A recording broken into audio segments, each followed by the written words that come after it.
cada uno de estos temas hubiera valido para una conferencia, pero los tiempos no nos dan. Los tiempos no nos dan, sobre todo porque la intención era presentarles a un nutrido grupo de maestros, todos muy profesionales, y que pudieran expresar sus puntos de vista. Así es que, pues el día de ayer fue un buen día, después de 3 meses de que estuvimos preparando todo, porque todo cuesta, hasta hacer los programas de mano. Estos programas de mano salen muy caros, los dípticos que se estuvieron repartiendo antes, las carpetas de trabajo, el banner, el salón. Bueno, le empieza uno a sumar y dice uno, pues, ¿por qué no busco patrocinadores? ¿Sí? Pero también me quedé pensando cómo en el otro salón estaba la sección 9 del sindicato con todos sus coordinadores y el poder económico que tienen. Y nosotros aquí convocando maestros, organizando maestros, que es muy difícil hacerlo. Es muy difícil. Por eso decidimos hacer el grupo de WhatsApp, porque ahí les vamos a compartir las presentaciones, textos que yo voy recuperando, textos que ya me autorizó el doctor Gerardo Hernández Rojas compartir con ustedes, que yo los tengo. Yo lo he seguido a él desde 1992, desde que era licenciado en psicología, y tengo muchos textos de él. Es más, yo hice sus conceptos, hice una antología de sus conceptos, noches y meses de desvelo, pero logré unas antologías de puros conceptos. Tengo todos los conceptos del conductismo, del psicoanálisis, del humanismo, del cognitivismo, de la teoría sociocultural y de la teoría psicogenética. Así es que les voy a compartir cuando menos el de la teoría psicogenética.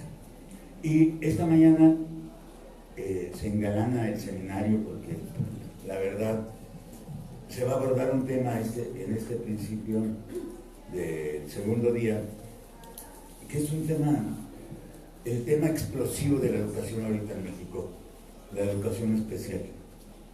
Es un tema que nosotros hemos venido siguiendo desde noviembre, cuando menos, porque desde noviembre estuvimos en la Cámara de Diputados y se va a trabajar un conversatorio. Van a participar el maestro Jesús Alvarado Torres, aquí a mi derecha, que es maestro de la Escuela Normal de Especialización, con grandes saberes también. Tuve la oportunidad de estar hace 2 años y medio, estuvimos en UCI, en la Universidad de Cuautitlán Izcalli, que es una universidad que ha crecido mucho. Y también está con nosotros María Dolores Nogués Verde, Lolita Nogués, que es quien dirigió Pliopli y que, bueno, pues es educadora de carrera también, egresada de la Normal de Especialización también. Ella es directora de una ODEI, ¿verdad? Son ODEIs ahora. Está Itzel Hermida Carrillo, que ella fue la líder estudiantil de 2013 en la Escuela Normal de Especialización. O sea, son palabras mayores esas cosas, porque a veces no se miden o no conocemos las consecuencias de todo lo que sucede. Y es una mujer valiente, ella también coordina una página en educación especial en Facebook, pero es un colectivo. Está la página, pero es un colectivo que tiene 14,000 miembros, que se llama Educación Especial Hoy. ¿Sí? Y hemos estado, bueno, yo los he acompañado porque ellos son los que saben de educación especial. Hemos ido hasta Palacio Nacional, hemos estado en la Cámara de Diputados, en la Cámara de Senadores, en fin. Y también está con nosotros el maestro Víctor Santos Catalán. Víctor Santos Catalán estudió en UNCAM cuando niño y egresó de la Normal de Especialización. Él egresó también de una maestría en la Universidad Pedagógica Nacional trabaja en campo también y muy conocedor de la educación especial. Pues aquí están los cuatro. Es el tema, creo que para mí es el tema más fuerte ahorita de la educación, porque necesita orientarse o reorientarse. Ellos nos van a decir que. Los dejo con Florita Mavesa. Gracias, maestro. Buenos días. Bien, pues esta mañana vamos a discursar sobre lo que está sucediendo con la educación especial en México. Es bien sabido que en la Ciudad de México hubo una descentralización de la educación especial. En la Ciudad de México le llamamos UDEI, que es la Unidad de Educación Especial y Educación Inclusiva, con un planteamiento operativo muy particular, un planteamiento técnico que nos ubica qué hacer como maestros especialistas y qué tipo de servicio ofrecemos a todos los que estamos involucrados en este sistema, mientras que en las entidades federativas se sigue manejando lo que es la USAER, la Unidad de Educación Especial y Educación en apoyo a la educación regular. Esto, aun cuando la situación de los nombres es distinta, las funciones son muy similares, porque es bien sabido que a partir de la integración educativa en la Ciudad de México ya se incorporan los chicos a las escuelas regulares de una manera integral. Llegan a las escuelas, están participando con los maestros de educación regular y es el momento en que se incorporan los maestros especialistas, por lo menos a un maestro por escuela, y así hemos venido trabajando, mientras que en los estados de México se sigue trabajando con un equipo interdisciplinario y bueno, si es que hay maestros especialistas también les corresponde a uno y si no trabajan de manera interdisciplinaria. En esta mañana vamos a conversar sobre lo que es la educación especial o inclusión educativa. También vamos a estar abordando cuáles son las funciones que nos competen como maestros especialistas para que vayamos enunciando qué es lo que sí, qué es lo que no y qué es cómo se hace. Y vamos a tener la oportunidad de escuchar lo que ha sucedido con la normal de especialización, en este movimiento estudiantil que se dio tan importante y que a partir de ello se vuelve a impulsar lo que es la licenciatura en la normal de especialización. Y pues vamos a empezar, por favor, con el maestro Jesús Alvarado Torres para que nos comente sobre la educación especial o inclusión educativa. Buenos días. A mí me parece que circunscribir el problema a meros enunciados es un grave error. Es un grave error conceptual, es un grave error político y es un grave error de índole pedagógica y de gestión del sistema educativo, ¿no? A mí me parece que pensar este nodo problemático pasa por cuatro momentos, por cuatro dimensiones. El primero de ellos es la comprensión que sobre el sujeto con discapacidad, el sujeto cuya condición biocorporal atrae una mirada de asombro, ha tenido, digamos, en los últimos 150 o 200 años. Porque es una mirada que implica dos cosas. Primero, una concepción del cuerpo eficiente y por otro lado, qué tipo de acciones, interacciones, intervenciones e instituciones se van a abordar en torno de este cuerpo a disciplinar. El segundo de ellos tiene que ver con la naturaleza de los discursos que sobre la discapacidad se han construido. Hay discursos de orden pedagógico, hay discursos de orden psiquiátrico, hay discursos de orden sociológico, hay discursos de orden antropológico y hay discursos de orden jurídico. Quizá esos son los más delicados, porque los discursos de orden jurídico concretan sujetos. ¿Quiénes sí son sujetos de cuáles derechos? ¿Cómo se van a ejercer? ¿Cómo se van a realizar? y en qué situación van a estar respecto del poder. Ahí el problema me parece que tiene que ver con dos elementos. Primero, esta sorpresa que culturalmente nos adviene a todos frente a un cuerpo discapacitado, siempre. Y el tipo de actuaciones y nominaciones que hay sobre en términos de si es constituido o no como sujeto, y si es constituido como sujeto de jure, ¿en qué calidad? Giorgio Agamben llama esto homo sacer, el hombre sagrado, homo sacer. Y el homo sacer tiene una característica muy particular. Es al mismo tiempo intocable y simultáneamente es despreciable. Entonces, lo que está revelando la idea de homo sacer es la inexistencia de derechos. Es el espacio privilegiado del ejercicio del poder. Y lo que tiene que irse haciendo en términos de reconstrucción o de conquista de soberanía personal, por ejemplo, tiene que irse construyendo a contrapelo del jure.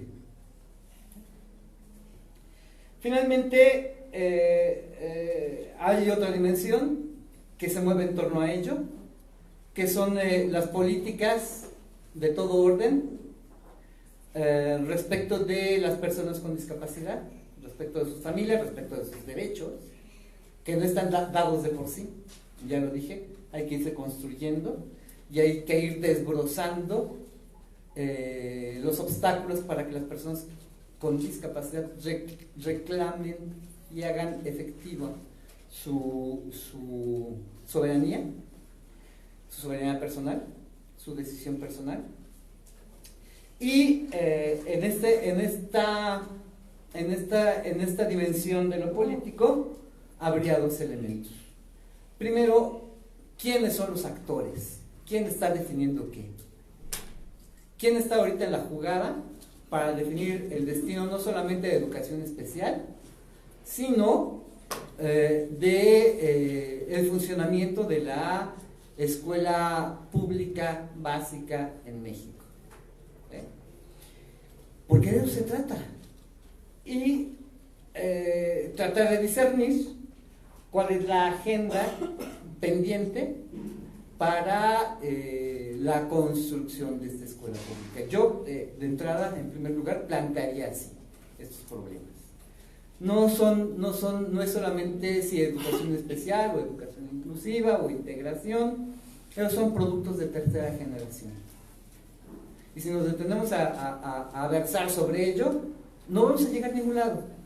Vamos a reiterar los discursos hegemónicos que han venido cruzando este proceso desde hace por lo menos 30 años. ¿Sí? Digamos, para hacer una recetita de discursos reiterados, pues mejor bajamos los tutoriales de YouTube, ¿no? Estamos de broncas. Hay que pensarlo desde otro punto de vista. Hay que pensarlo desde la naturaleza de los discursos, desde la construcción de los sujetos, desde la construcción de las instituciones y desde la participación de los agentes que van definiendo el destino de la institución educativa. Yo planteo a mis compañeros este inicio, no sé si quieran tomar la palabra. Bien, ¿quieren comentar algo al respecto, maestro Víctor? Más adelante.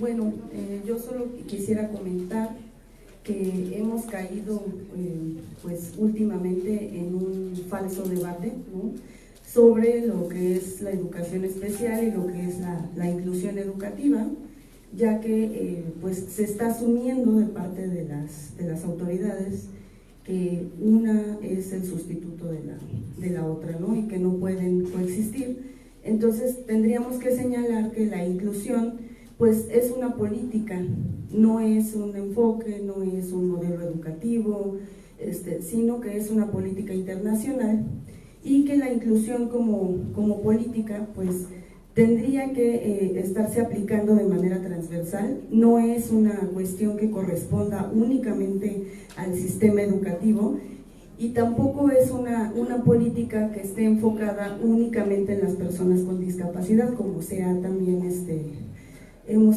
últimamente pues observado que se entiende como inclusión únicamente la educación de las personas con discapacidad, cuando en realidad la inclusión pues tendría que ser percibida como un derecho de todos los seres humanos, es decir, el derecho de todos los seres humanos a ser parte de la sociedad, pero todo esto pues basado en el reconocimiento de las diferencias individuales, ¿no? En el respeto a la diversidad, y no en la negación de esas diferencias para querer normalizar a los sujetos y que sean pues parte de un esquema, ¿no?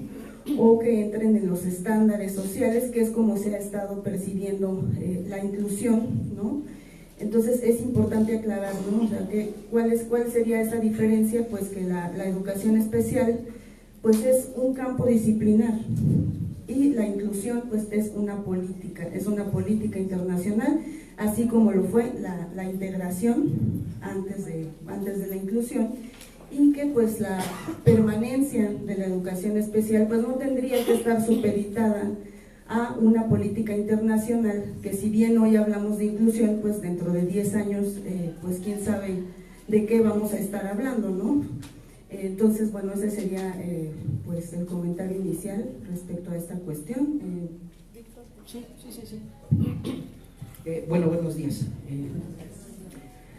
Creo importante que estamos tocando ahorita varios conceptos, y me gustaría presentar un marco general de lo que ha sido la educación especial a lo largo de la historia, o por lo menos en la historia moderna de México. De pronto puede hacernos falta para no quedarnos en un hueco, en un vacío, circunscrito únicamente al término de la integración o al término de la inclusión y cruzado por la educación especial. Más o menos como por el año 1870, cuando estaba Benito Juárez de presidente, pues eran como las primeras escuelas para concentrar y para educar a las personas diferentes. Las primeras que surgen pues son escuelas para personas sordas, para personas ciegas, y otras tantas para las personas que eran consideradas como idiotas. Pasan más o menos 100 años, hasta 1970, donde tiene sus orígenes la Dirección General de Educación Especial. Y estos primeros 100 años se les llamó el periodo del asistencialismo, porque realmente el Estado mexicano no asumía como su responsabilidad la educación, los procesos escolares de las personas con discapacidad, que por supuesto en aquel tiempo no eran consideradas como personas con discapacidad. Había varios epígrafes, los minusválidos, los anormales, los idiotas, y esto nos va marcando un panorama y una línea de cómo construir a los sujetos en aquel entonces, cómo se les construyó, y que hoy día parece que no se ha transformado parte de esa realidad y parte del imaginario social. Más o menos a partir de 1970, con la creación de la Dirección General de Educación Especial, que tenía impacto a nivel nacional, pues empieza a trabajar para las personas con discapacidad desde un enfoque distinto. El sistema educativo y el Estado mexicano comienza a asumir parte de su responsabilidad con esta población que pues durante 100 años había quedado sujeta a la buena voluntad de las personas. La mayoría de lo que existía era gracias a las fundaciones, gracias a los donativos, a la caridad, y en ese sentido era la lógica. El Estado entonces comienza a asumir parte de su responsabilidad, crea esta dirección que les comento, como parte de la Secretaría de Educación Pública, y se crean escuelas bajo la conducción del sistema educativo, escuelas que se llamaban centros de educación, centros de rehabilitación y educación especial, donde eran inscritas las personas con discapacidad para dos fines: uno para rehabilitarlos, otro para normalizarlos, es decir, basados desde la medicalización del cuerpo, volverlos sujetos normales, porque había dos categorías, los anormales y los normales, ¿no? Entonces, la Dirección de Educación Especial empieza a funcionar desde esta lógica, junto con sus servicios, como parte de la educación elemental, y dura 10, 15 años este modelo de rehabilitación y de medicalización del cuerpo, y por supuesto pues también de la mente, ¿no? Después de esto empieza a presentarse el funcionamiento de la educación especial desde la conducción de Margarita Gómez Palacio. Tal vez el nombre nos suena, quien fue alumna de Jean Piaget en Suiza, y ella propone trabajar para las personas con discapacidad desde el modelo psicogenético. Esto es decir, vamos a estudiar el desarrollo de la mente, el desarrollo cognitivo, por etapas, por periodos, todas las implicaciones que ya conocemos que van de la mano de la teoría psicogenética, y entonces vamos a implementar formas de trabajo encaminadas a dar respuesta a las particularidades de las personas que seguían siendo consideradas como anormales, para tratar de volverlas nuevamente lo más normal posible. Nos vamos más o menos hasta como por el año 1990, 1995, donde se comienza a hablar de la integración educativa, y es cuando la presencia de las personas con discapacidad se hace un poco más visible en las escuelas regulares, que conocemos hoy todavía como escuelas regulares, porque se da lugar también a la Ley General de Educación, y la Ley General de Educación nos indicaba en aquel tiempo que las personas con discapacidad también tienen el derecho de estar en una escuela de educación regular, sea primaria o sea secundaria, recordando que en aquel tiempo, por ejemplo, la educación preescolar no era parte de la educación obligatoria. Hay muchos elementos que se van atravesando y que pues también por cuestiones de tiempo no alcanzo a desglosar, pero se comienza a hacer más visible la presencia de las personas con discapacidad en las escuelas. Yo, por ejemplo, fui una de los estudiantes que inicié en una escuela de educación especial, recibí la rehabilitación o la capacitación oportuna para que después de ahí me llevaran a una primaria regular, y fue donde yo terminé quinto y sexto grado con herramientas que me habían enseñado solo en la escuela de educación especial, es decir, el uso del sistema Braille para la lectura y la escritura, tal vez ustedes conozcan algo, el manejo del ábaco Kramer para el uso de las matemáticas, las técnicas de orientación y movilidad para que yo pudiera usar mi bastón y de esta manera desplazarme con mayor seguridad, y bueno, una serie de elementos que recibí en la escuela de educación especial y que posteriormente me permitieron trabajar escolarmente en espacios que ya no eran propiamente de educación especial, y terminar de esta manera la primaria, después la secundaria, el nivel medio superior y después el superior, ¿no? Este modelo de integración educativa dura o permanece más o menos hasta como por el año 2009-2010, que se da a la par de la RIE. Ustedes recordarán este término de reforma integral a la educación básica, y el acuerdo 592, donde se establece la articulación justamente de la educación básica. A partir de ahí, educación especial comienza a manejar el término de inclusión educativa, y con el paso del tiempo parece que el término de la educación inclusiva tendría que sustituir el funcionamiento de la educación especial. Más adelante ya aportaré desde mis consideraciones que no tendría que ser así, como ya lo comentaron ahorita, Pero sumándome a los comentarios iniciales que hacía el maestro Jesús, junto con este término de inclusión educativa también aparece el término del enfoque de los derechos de las personas con discapacidad, que se encuentra plasmado en la Convención sobre los Derechos de las Personas con Discapacidad, promovido por México en el año de 2006 y ratificado por México ante la ONU en el año de 2007, y es donde está ¿cómo se puede llamar? El centro del conflicto actualmente, porque con base en este instrumento jurídico internacional con carácter vinculante, se dice que las personas con discapacidad tienen derecho a una educación inclusiva.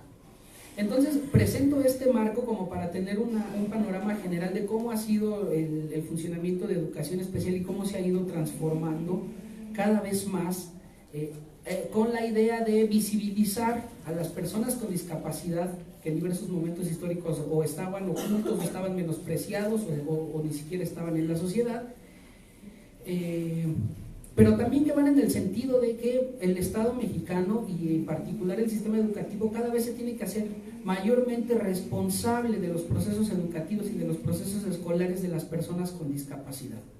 Creo que ahí está el punto central del tema, en quién se hace responsable y cómo se hace responsable sin perder este carácter del respeto al otro, del respeto de la diferencia, del respeto de la necesidad específica, particular, y que pareciera que eso es lo que nos pone en riesgo hoy a la educación especial y sobre todo a las personas con discapacidad, ¿no? Eso, por ahorita eso es todo. Gracias, maestro Víctor. Bien, es sabido que ya están los alumnos dentro de las escuelas, esa es nuestra realidad. Políticas, no políticas, situación de inclusión, no inclusión, los alumnos ya están en las aulas regulares. Y dentro de alumnos que llegan en diferentes condiciones, tenemos alumnos con condición de discapacidad, tenemos migrantes, indígenas, alumnos que están en situación hospitalaria, alumnos que presentan un CI sobresaliente y finalmente ya están con nosotros, esa es la realidad. Y entonces, a partir de esta ausencia de derechos, maestro Víctor, ¿qué está sucediendo desde el punto de vista, desde la normal de especialización? ¿Qué pasa con la formación de los maestros que se van a las escuelas regulares a participar con los alumnos? Perdón, Jesús. Maestro Jesús. Okay. Bueno, primero 3 precisiones. Todo lo que está en un ámbito territorial de dominio es responsabilidad del Estado. ¿Sí? Todas las acciones del Estado ocurren o por acción o por omisión, ¿no? Una definición clásica de política, particularmente de política a partir de las iniciativas del Estado, es la siguiente: política es quién recibe qué, cómo y cuándo. ¿Quién obtiene qué, cómo y cuándo? ¿No? Es una visión muy pragmática, pero muy clarificadora de cuál es el nivel de disputa respecto del ámbito del poder, de la realización. Yo no estoy abogando por un catálogo florido, bonito y lleno de unicornios y helado de frambuesa. Esa visión pues entre romántica, ingenua y poco letrada de los derechos humanos. A mí me parece que eso es un terrible obstáculo para la comprensión. Si tú estructuras un catálogo de derechos humanos, tendrías que preguntarte si están o no en oposición al poder del Estado. Es lo que los va a definir. ¿Sí? Si están bajo su tutela, entonces aguas. No son tan derechos, ¿no? Entonces, tengamos cuidado con eso, ¿no? No todo catálogo de derechos insertos en el discurso de los derechos humanos son necesariamente positivos para las personas, para empezar. Yo lo planteé desde un principio, aquí la gran bronca es ese espacio entre el poder y la realización del cuerpo humano, que Giorgio Agamben llamó Homo Sacer, el problema del Homo Sacer. O sea, ¿qué tanto estas personas están recuperando su soberanía, la soberanía personal? El decir yo soy, yo estoy, yo hago, ¿vale? Esa es la primera. La segunda, un par de precisiones históricas. En la época de la República, es el nigromante mismo, cuando era secretario de educación, que no era una secretaría, pues era el despacho, ni siquiera la secretaría de despacho de instrucción pública, con toda la mala leche que caracterizaba al nigromante, pero era una mala leche impresionante el cabrón. Además no quería peronadita a los conservadores. Decía, bueno, tenemos aquí la bronca de hay que construir una escuela para todos. Vean lo que propone el nigromante ya desde entonces.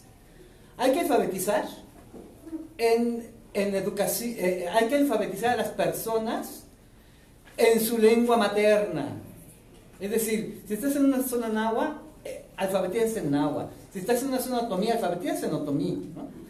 Hay que dar estas primeras letras y estas las llamaba el nigromante rudimentos de la aritmética y la matemática, para que puedan incorporarse. Hay que educar como segunda lengua, como lengua franca, el español, ¿no? Y como él era muy consciente de la tarea de construcción de una escuela nacional, insisto, con toda la mala leche del mundo, decía, bueno, y las personas con discapacidad, pues que las atienda la iglesia. O sea, no porque él por dos cosas. Porque ni siquiera él, que tenía esta perspectiva, esta comprensión excepcional de la situación nacional, de la vanguardia internacional, con todo lo que implica el término vanguardia, de los grandes avances en ciencia y en pedagogía, él decía, poco más o menos, puta, pues ¿qué hago con ellos, no? Y obviamente dijo, bueno, la iglesia no hace nada, la iglesia es medio parasitaria, vamos a ponerle a hacer algo que tienen las personas con discapacidad. No es una cuestión, digamos, de falta de responsabilidad. Es una cuestión de recursos, de qué tenemos en la escuela. Y parece que es el mismo problema que tenemos, que tenía el nigromante, la tenemos hoy. Efectivamente, los chicos ya están en la escuela, pero estaban en la escuela desde mucho antes. Y por cierto, estas prácticas de incorporar a los chicos con algún retraso, con algún rezago, con alguna discapacidad, es una iniciativa que toma la propia SEP con los aulas integradas A y B. Son maestros regulares que se acercan a formarse en la Escuela Normal de Especialización sobre técnicas didácticas y, ojo, conceptualizaciones específicas, un poco estáticas, un poco esquemáticas, pero concepciones clarificadoras al fin de lo que implica la interacción educativa con una persona con discapacidad. También es un poco un mito esto de las etapas, el desarrollo de la educación especial. La educación especial, como cualquier otra educación, no evoluciona. Va realizando sus contradicciones, va rompiendo con algunos elementos del pasado y va reestructurando en función de ambientes, de situaciones, de condiciones de historicidad y politicidad, ¿no? Entonces también es un mito eso de que en el siglo XIX éramos segregaciones. Pues no es cierto, ¿no? Jean Itard, quien es considerado el padre fundador de la educación especial, su intervención más conocida es sus trabajos con el salvaje de Aveyron. Su encuentro terminó siendo más etnografía moderna que medicina. O sea, y quien no me crea que lo lea, empezando por el secretario de Educación y la directora de la normal, ¿no? Que bueno, les hacen falta lecturitas, ¿no? O sea, el cuate comienza haciendo esta intervención clínico, psiquiátrica, médica, y termina haciendo etnografía. Es fascinante el trabajo que va haciendo Jean Itard. Hay una biografía intelectual sobre Jean Itard muy bonita, se llama Sanar y Comprender. No sé cómo se traducía en español, pero búsquenla, se llama Sanar y Comprender. Se involucra con Víctor Daveirón, ¿no? No el maestro Víctor, sino otro Víctor, quizá igual de salvaje. También salvaje. También salvaje, ¿no? Y el cuate va haciendo un reconocimiento que muchos años después la antropología del cuerpo, la sociología del cuerpo, el psicoanálisis post-freudiano van a reconocer. El cuerpo es un espacio de socialización. El cuerpo se socializa. Tus sensaciones son producto de eso que llamamos socialización. Es un trabajo maravilloso el que hace acá. Entonces tampoco es cierto que haya una suerte de mirada clínica. Uno de los grandes obstáculos para entender en qué bronca estamos es estos esquematismos fáciles. Y estos esquematismos fáciles son parte del discurso hegemónico, ¿no? Y parte de ese discurso hegemónico es decir, los chicos tienen derecho a la educación, a ser incorporados en esta sociedad. Yo les recomiendo dos lecturas de dos novelas. Una es de El sonido y la furia, de William Faulkner. Hay un personaje, Benji. Es un chico con discapacidad intelectual profunda. Lo que ven su cuidador, sus familiares, es un animal que se comunica a gritos y que es potencialmente peligroso. La gran destreza narrativa de William Faulkner nos permite ver parte del mundo interior de una persona con discapacidad. Lean El sonido y la furia. ¿Cómo son tratadas las personas con discapacidad? En este problema de integrarlos ¿a dónde? A una sociedad de violencia. Por favor, lean otra novela, de Hombres y ratones, del maestrazo John Steinbeck. El personaje que porta una discapacidad intelectual también, pero de gran fuerza física, paradójicamente se llama Lenny Small, Lenny el chiquito, el tipo era de 2 metros.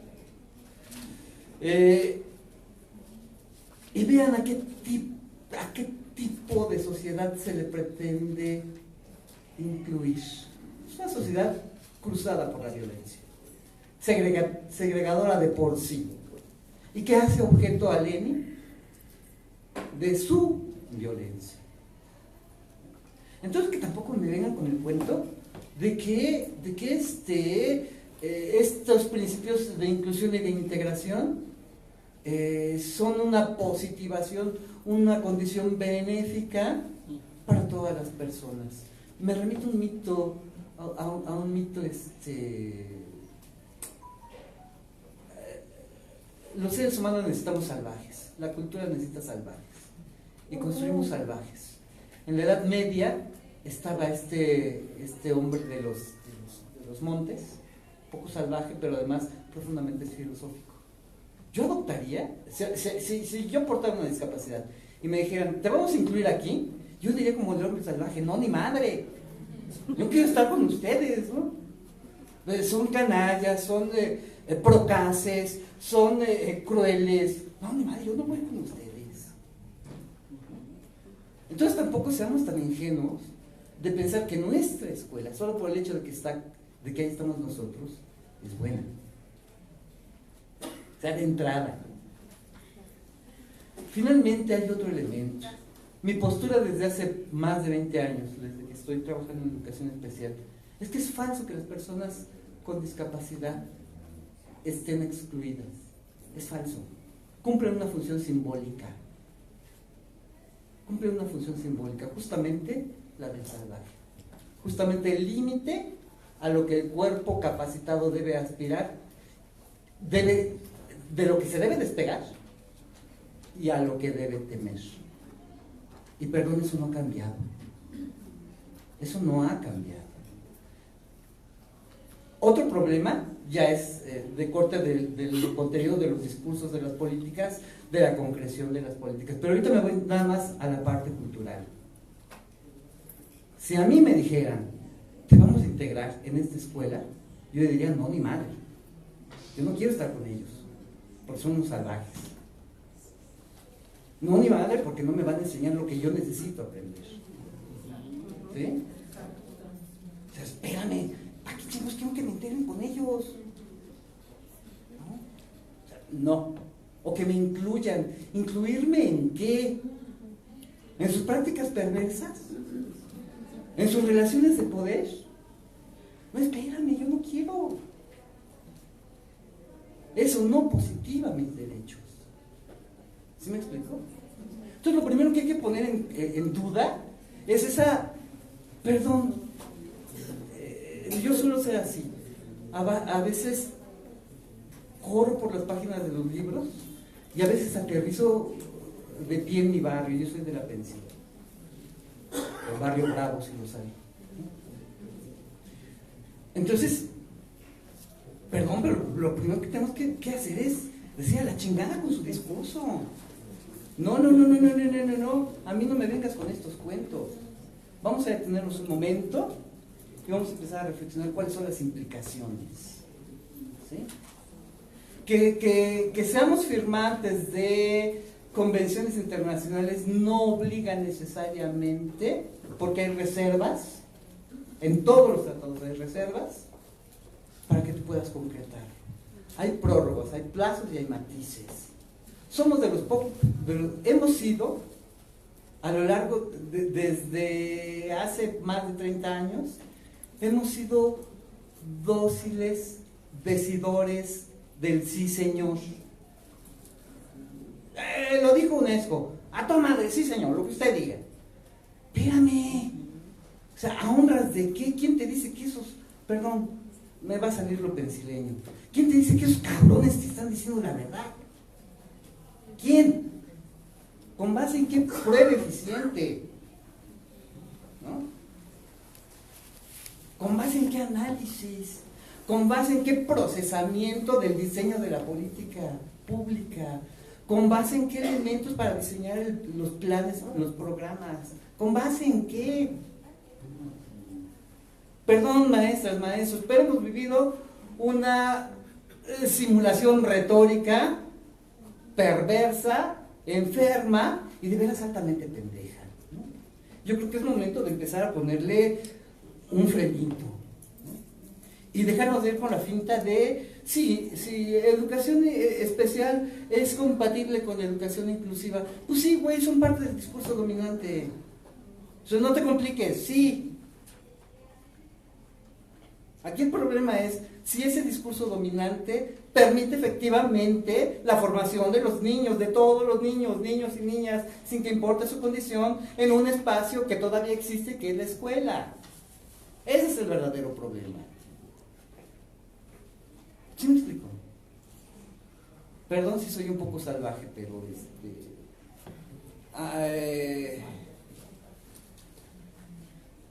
la obediencia ciega me pone muy nervioso. Sí, de veras, me pone muy nervioso. Me parece que no es el camino para ello. Y menos para quienes, como ustedes, maestros, día a día, trabajan con el bien simbólico más preciado, que es el conocimiento. O sea, no se pueden dar el lujo de creerles a estos saltimbanquis, por muchos doctorados que traigan, por mucho UNESCO que traigan. Perdón, pero no. Es este espacio social el que nos corresponde, y es en este espacio social donde tenemos que discutir cuál es la pertinencia. Y después iré a los actores, porque hasta el momento nosotros no estamos siendo actores. Gracias. Gracias, maestro Jesús. Bien, y yo voy a insistir, dentro de la educación especial he trabajado durante 30 años, primero lo que fue CAPEP, que por ahí en el Estado de México todavía funciona, y después lo que es educación especial en la UDEI.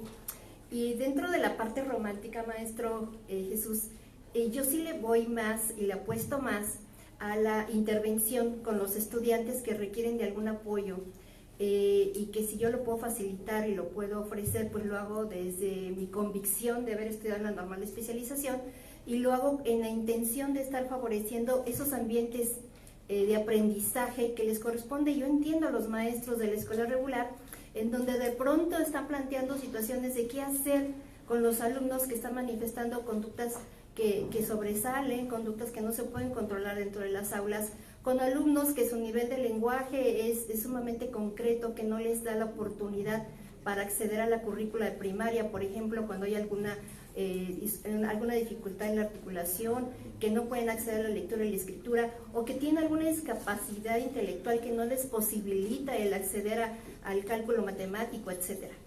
Y dentro de esa parte romántica yo sí estoy en la creencia de estar favoreciendo esos ambientes de aprendizaje, esos ambientes en donde les posibilite, al igual que todos los estudiantes, acudir todos los días a la escuela y aprender algo distinto.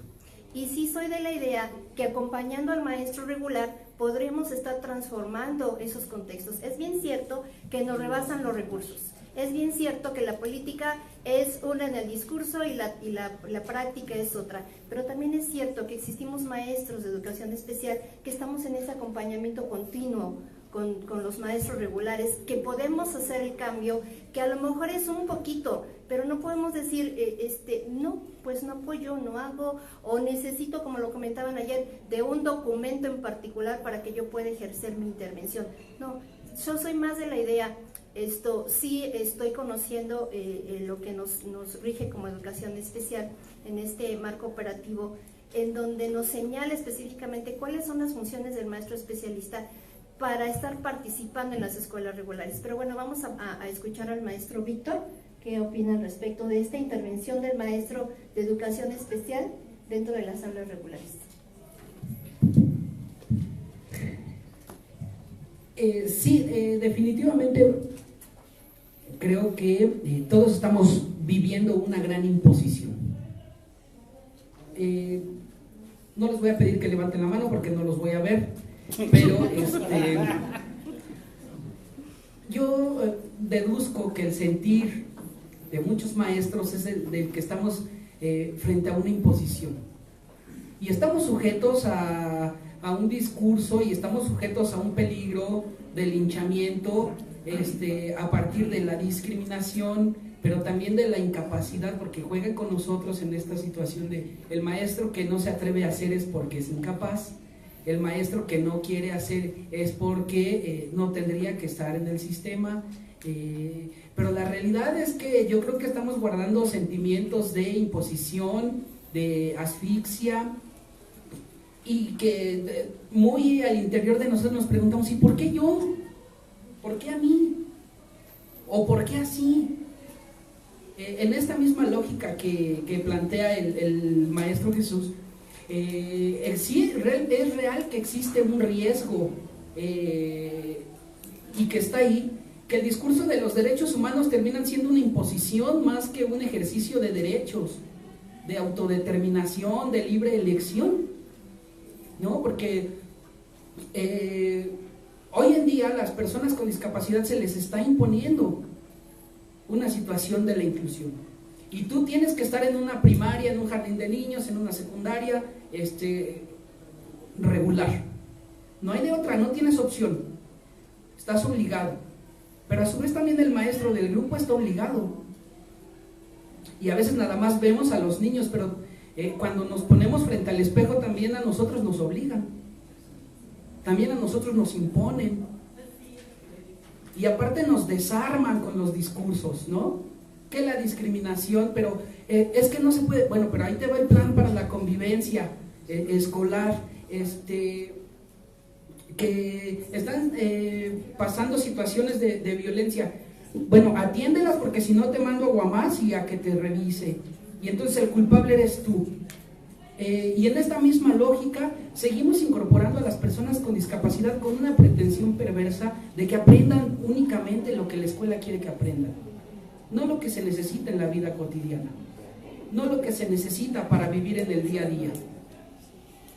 Existen, yo como persona con discapacidad me atrevo a decir que existen personas también en una condición de discapacidad que antes de aprender lo que la escuela quiere, requieren aprender muchas otras cosas de la vida diaria, de cuidados, de vestirse, de limpiarse para ir al baño, de comer por la boca y no sorber el alimento con la nariz para no ahogarse. Pero eso lo desconoce la escuela. Y no porque no lo sepa, sino lo desconoce porque no le es importante. Y entonces, ¿en dónde estamos parados? Reflexionemos. Tengo a los alumnos con discapacidad dentro de las escuelas, ¿para qué? Para orientarlos a que aprendan lo mismo, para que aprendan a elaborar autobiografías, para que aprendan a elaborar carteles, para que aprendan a las fracciones equivalentes entre un cuarto de tortillas y medio kilo de queso. ¿Esa es nuestra práctica cotidiana o no? ¿A eso nos llevan los aprendizajes esperados o no? Y el sujeto entonces está sentado, pasivo, esperando. Bueno, ¿y cuándo voy a aprender a quitarme el pañal? ¿Cuándo voy a aprender a controlar los esfínteres? En mi casa no lo he podido consolidar. ¿En dónde sí entonces? Creo que la función del especialista, tratando de responder un poco al planteamiento de la maestra Lolita, justamente está en que nosotros tendríamos que estar dentro de las escuelas trabajando para ir en contra de estas lógicas que pretenden estandarizar a todos, homogeneizar a todos. Tenemos un bloqueo, o yo lo vivo así, tenemos un bloqueo muy fuerte que se llama guía operativa y que se llama planteamiento técnico operativo, porque ahí te dicen lo único que te dejan hacer. Pero nuestra vida cotidiana es otra. Las necesidades de las personas con discapacidad en muchos de los casos son otros. Ahora, pues vamos a meter a las personas en situación de autismo. Sí, tú, ¿y en qué ambientes? ¿En qué ambiente donde todo el tiempo estás haciendo festivalitos en la escuela, en el patio de la escuela? Donde todo el tiempo está sonando chicharras para el cambio de clases. Donde todo el tiempo es un grupo extremadamente ruidoso. Donde la dinámica tiene que ser estar cambiando de actividad cada media hora. Pam, pam, pam, pam, pam, pam. Ah, no, pero hay que meter a los alumnos autistas porque tienen el derecho a una educación inclusiva. ¿Y en qué momento pensamos, bueno, ¿qué es lo que quiere? ¿Qué es lo que necesita? Él, no todas las personas con discapacidad, sino él, el que está aquí, ese cuerpo que está aquí y esa mente que está aquí, ¿qué necesitan? Entonces estamos en ese riesgo. Yo propongo que la función del maestro de educación especial pues tendría que estar justamente en remarcar esos riesgos de perder al sujeto o perder a la persona, dejar de verla. Y decir, bueno, está aquí, pues tiene que aprender español y matemáticas, porque además a mí como maestro eso es lo que me van a evaluar. Me van a mandar el examen de planea, me van a mandar el examen de enlace, le van a poner un examen al terminar la primaria y al ingresar la secundaria, donde el responsable de lo que aprendió y de lo que no aprendió en términos escolares soy yo como maestro. Pero probablemente ni siquiera la escuela me dio la oportunidad de enseñarle algo que requería. Sino el problema está en que estamos funcionando por intereses de Estado y no por interés superior de la niñez. Y entonces estamos formando a los sujetos en esta misma lógica de lo que necesita el Estado.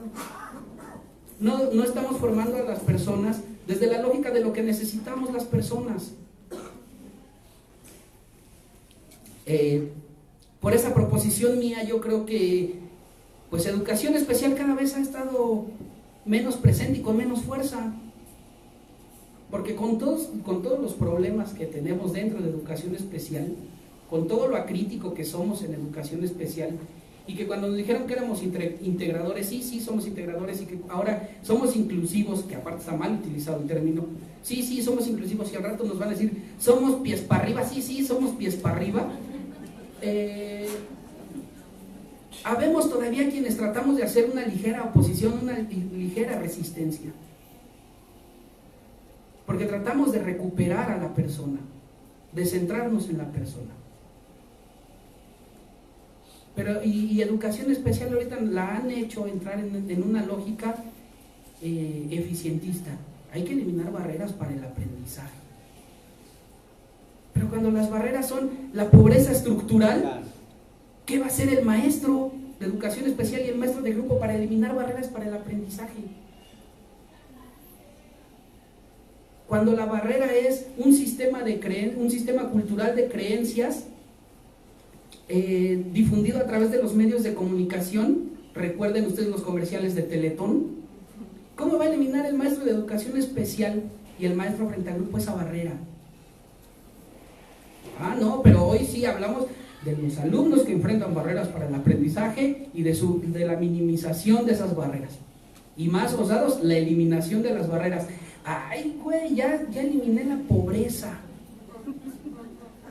Ya logré que esta persona y que esta familia lograra salir del sótano social. No, pues ya eliminé la barrera. Más bien estamos justificando al sistema educativo y estamos justificando al Estado con todas sus deficiencias y con todas sus grandes desigualdades, ¿no? Le estamos dando una ayudadita para decir, tú síguele como vas, porque al final de cuentas yo escribo que eliminé barreras para el aprendizaje. Y además trabajé colaborativamente con el maestro de grupo. Ah, y además, no fue real que me obligaste a ir con una hojita y decir, aquí está la estrategia y trabájala. Fírmame. No, o sea, trabajamos de manera colaborativa y eliminamos barreras. Entonces, creo que la función del maestro especialista está en hacer este tipo de críticas y proponer a los compañeros, a todo el mundo, que recuperemos a las personas. Yo no soy tanto de la idea de que la resistencia está dentro de nuestras aulas, pero en parte creo que sí. En parte creo que ahí está un buen de nuestra labor dura. Recuperar a la persona. Y en escrito le mando al sistema educativo lo que quiere el sistema educativo. ¿No? Entonces, bueno, por ahorita. De hecho, eso se llama desobediencia civil y me gusta mucho, maestro. Bueno, retomando un poco esta cuestión de la enseñanza, ¿no? Habría que reflexionar, como ya se dijo, pues, ¿qué es lo que realmente necesita aprender la persona con discapacidad? Y yo voy a retomar una frase que se ha vuelto muy popular en las redes sociales, donde dice, por cada persona con discapacidad incluida en el aula, hay 9 personas que tienen la oportunidad de aprender a convivir y aceptar la diferencia. Entonces yo me he preguntado, yo como hermana de una persona con discapacidad, ¿por qué tienen que utilizar a mi hermana como material didáctico para que los otros 9 niños aprendan lo que no les han enseñado en su casa y lo que la escuela no ha sido capaz de enseñarles? Entonces vamos a sacrificar a personas con discapacidad, a personas diferentes, a ponerlas en un ambiente adverso, en un ambiente violento. ¿Para qué? No para que ellos aprendan, no para que ellos se desarrollen, no para que ellos realmente alcancen una vida plena e independiente, no, para que los demás aprendan a convivir, para que los demás aprendan que existe la discapacidad, para visibilizar a las personas con discapacidad, ¿no? Esa es pues uno de los planteamientos que circulan mucho. Y entonces, bueno, no me importa si la persona no quiere estar en ese espacio, ¿no? Lo que importa es que tiene que ejercer su derecho a ser incluido en una escuela regular. Entonces hablamos de una imposición de derechos, ¿no? Tienes que estar donde yo quiero que estés, no donde tú quieres estar, no donde necesitas estar. ¿Qué tal si no quiere estar en la escuela? Yo me acuerdo, mi hermana me decía en una ocasión, cuando yo le decía, a ver, Amparo, te dejaron hacer una tarea donde dice que tienes que escribir la biografía de Benito Juárez. Ella se me quedó viendo y me dijo, ¿y eso a mí qué me interesa? Y yo dije, bueno, sí, efectivamente, a ella qué le interesa, ¿no? O sea, ¿por qué tenemos que seguir en esta lógica de que tiene que aprender lo que está en los planes y programas? Cuando estaba en la normal, me mandan a prácticas a un campo con una planeación que era sistemas de numeración posicional y no posicional. Y yo dije, órale, ¿no? Voy a llegar a un grupo que no conozco, ¿no? No sé si va a ser preescolar, primaria, secundaria, no sé qué personas me voy a encontrar en ese grupo, pero yo voy a llegar con mi planeación a enseñarles sistemas de numeración posicional y no posicional. Y así estamos, ¿no? O sea, vamos a lograr que el alumno aprenda. Decía una de mis compañeras, es que si tú eres buen maestro, vas a lograr que cualquier alumno en cualquier situación aprenda a leer, a escribir y a hacer cuentas. Yo le dije, ¿en serio? Te hago una estatua aquí afuera de la normal, ¿eh? O sea, si tú logras que cualquier alumno aprenda eso, de veras que te hago una estatua, ¿no? ¿Por qué? Porque entonces tenemos un sistema que está basado precisamente en eso, ¿no? En negar que el otro es diferente, que el otro tiene otros intereses, que el otro quiere aprender otras cosas, que al otro le gustan otras cosas, y que muchas veces esas cosas ni siquiera están en la escuela. Pero queremos simular que está ejerciendo su derecho a la educación, porque yo lo llevo todos los días a la escuela, ¿no? Entonces simulo que está ejerciendo su derecho a la educación, aunque va a la escuela, pero pues nada más lo tenemos ahí en la esquina, pegando papelitos, o le damos un bote de crayolas y lo tenemos iluminando, o lo tenemos armando rompecabezas. Y ahí está el sujeto ejerciendo su derecho a la educación, ¿no? O sea, porque de acuerdo al enfoque de derechos humanos, que es lo de hoy, ¿no? El enfoque de derechos humanos. La educación se basará en un enfoque de derechos humanos. Pues ya ahí está el alumno, ¿no? ¿Qué está aprendiendo? ¿Quién sabe? ¿Le está sirviendo? ¿Quién sabe? Pero está en el salón, entonces ya está ejerciendo su derecho a la educación, ¿no? Entonces, pues hay que reflexionar esas cuestiones, ¿no? O sea, y qué tanto también a veces, pues los maestros, pues somos, pues partícipes, ¿no? Por omisión, porque no tenemos otra opción, ¿no? A veces también es que tú tienes que, y si no te gusta no importa, ¿no? O sea, porque ya es desacato, porque estás incumpliendo los lineamientos, porque no puedes estar en el sistema, y ni modo, ¿no? Entonces, pues bueno, ese sería mi comentario al respecto. Muchas gracias. Estamos concluyendo, o vamos a concluir ya porque tenemos 2 minutos nada más la participación. Entonces, vamos a pedir una conclusión breve, por favor. Sí. Bueno, sí, nos faltó tiempo. Nada más 2 precisiones y como que 5 elementos para resumir. Yo no me peleé con el romanticismo, me peleé con la ingenuidad. Tanto Beethoven como Marx eran románticos y a mí me laten los dos, creo que ya se dio, ¿no? La otra, es cierto, hay un discurso de la eficiencia que hemos comprado y me parece que hay que empezar a desarmarlo. Víctor decía, es poco creíble, no soy muy fan de ir resistiendo de a poquito en lo local. Sí, Por algo hay que empezar. pero ahora, también hay que tener cuidado con eso. La forma en la que se constituyen hoy por hoy los sujetos políticos es en lo local, en la red y en la movilización. O sea, no hay que tenerle miedo a movilizarse, maestros. No hay que tenerle miedo a criticar. No hay que tenerle miedo a decir no. Lo que está en tela de juicio en este momento es la viabilidad, fíjense, de la escuela como un espacio amplio y plural que dé cabida a todos, a pesar de su naturaleza inicial. Ustedes saben muy bien que la escuela nace como un instrumento disciplinar, como una escuela militante. La escuela protestante de Comenio y su didáctica magna versus la escuela militante de los jesuitas.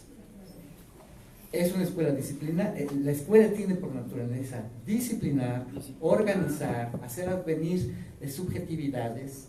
Bueno, posicionémonos ahí. ¿Quiénes vamos a ser? Al magisterio en los últimos 30 años se nos ha tratado, de pendejos o peor. No, somos el primer intelectual que entra en contacto con la población. El primer intelectual. con todo lo que implica la categoría intelectual. Ustedes no son, ninguno de nosotros somos reproductores de programa. Ninguno de nosotros somos nazis en Auschwitz diciendo, pues a mí me mandaron y yo ejecuto. No me chinguen. O sea, no puede ser así. Tenemos que recuperar, y por ahí pasa también la resistencia, nuestra dimensión como intelectual popular. ¿Qué vamos a hacer? Sí, pues eso implica invertirle buenas horas en leer, en discutir, en no creer, en tener un espíritu escéptico. Yo creo que uno de los grandes atributos de un buen maestro es ser escéptico.